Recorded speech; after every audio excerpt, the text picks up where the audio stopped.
Well, in other news, charges just dismissed in a shooting case outside of a senior living facility. Yeah, we're talking about the case against Nicholas Boggs, but is the case really over? Anchor Lori Tucker hearing from our legal analyst, Greg Isaacs. Legal analyst Greg Isaacs is with me. Thank you for being here. It's good to be here, Lori. All right, let's talk about a case we've been following. Nicholas Boggs had been charged with attempted murder and more. Monday, we found out charges had been dismissed for failure to prosecute. Here's the question. Considered what he was accused of, can these charges come back?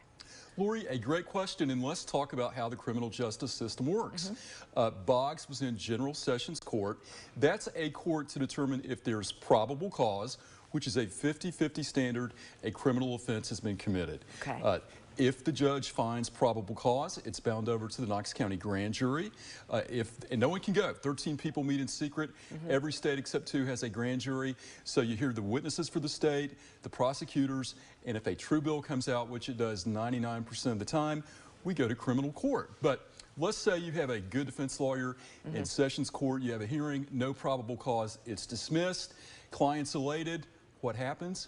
The state can take it to the grand jury, rearrest you, go to criminal court, and even if it's a failure to prosecute. This case is serious, so that's a signal. That means maybe the forensic evidence wasn't back and it took too long. Maybe a witness did not want to cooperate.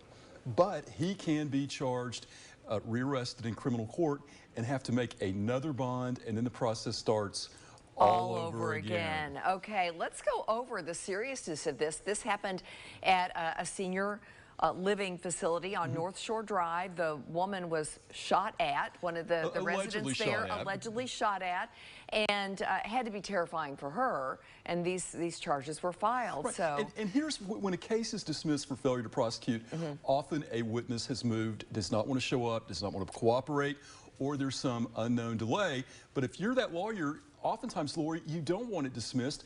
You want that hearing because you want to get a discovery and hear what the state's going to say when you go to criminal court. So, it's really a chess game and it's very tactical. So a victory today could be a conviction down the road. you never know. And does his past criminal record come into play? That's something that if he comes out of the grand jury in criminal court, it depends. Sometimes the prior convictions or bad acts come in.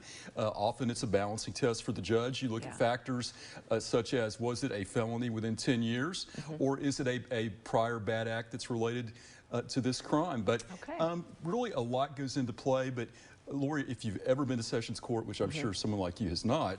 I've been there to cover stories. I mean, they handle hundreds of cases a day. And, this may be a huge victory, or it may be much ado about nothing. We'll find out. We will. Thank you, Greg. Thank you. And thank you, Lori and Greg. If you have a question for Greg, just send an email to AskIsaacs@WAT.com. Be sure to tune in to WAT 6 on Your Side News at 5:30 every Wednesday to see if he answers any of your legal questions.